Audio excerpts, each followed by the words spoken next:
শপথ নেয়ার পর জাতীয় স্মৃতিসৌধে মুক্তিযুদ্ধের বীর শহীদদের প্রতি শ্রদ্ধা জানালেন প্রধানমন্ত্রী তারেক রহমান।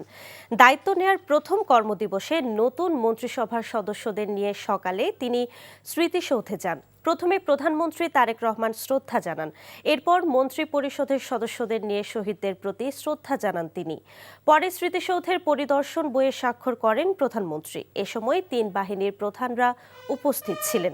শ্রদ্ধা জানানো শেষে সাংবাদিকদের সঙ্গে কথা বলেন নতুন অর্থ ও পরিকল্পনা মন্ত্রী আমির খসরু মাহমুদ চৌধুরী। তিনি বলেন, কোনো ব্যক্তি স্বার্থে নয়, দেশের জনগণের জন্য কাজ করবে বর্তমান সরকার। গণতন্ত্রের জন্য সব সময় লড়াই করে গেছে বিএনপি বলে জানান তিনি। এরপর সচিবালয়ে যাবেন প্রধানমন্ত্রী। সেখানে বিকেলে মন্ত্রিসভার বৈঠক অনুষ্ঠিত হবে। ত্রয়োদশ সংসদ নির্বাচনের পর মঙ্গলবার জাতীয় সংসদের দক্ষিণ প্লাজায় রাষ্ট্রপতি মোহাম্মদ শাহাবুদ্দিনের কাছ থেকে শপথ নেন নতুন মন্ত্রিসভার সদস্যরা।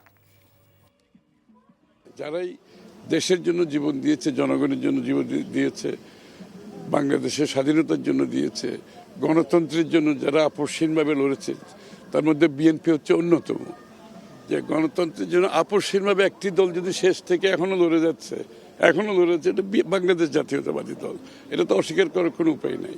সুতরাং আমাদের হৃদয়ে আছে যে বাংলাদেশ আমরা যুদ্ধ করেছি, এটাকে গড়ে তুলতে হবে জনগণের স্বার্থে, দেশের স্বার্থে, কোনো ব্যক্তির স্বার্থে, গোষ্ঠীর স্বার্থে নাই।